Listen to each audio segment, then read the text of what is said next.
Assalamualaikum sahabat. Banai. Inilah banai. Banai. Kalau kita tersesat dalam hutan, ni kegunaan dia ni. Ketuk sini kuat-kuat. Dia panggil orang. Ketuk kuat-kuat dengan kayu. Dia mengeluarkan bunyi yang kuat. Inilah banai pokok sahabat. Ulat.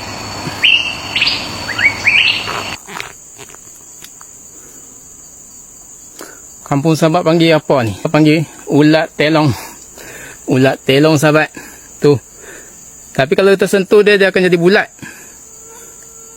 Sentuh dia akan jadi bulat. Pokok yang ada banai yang besar boleh juga dibuat tempat perlindungan.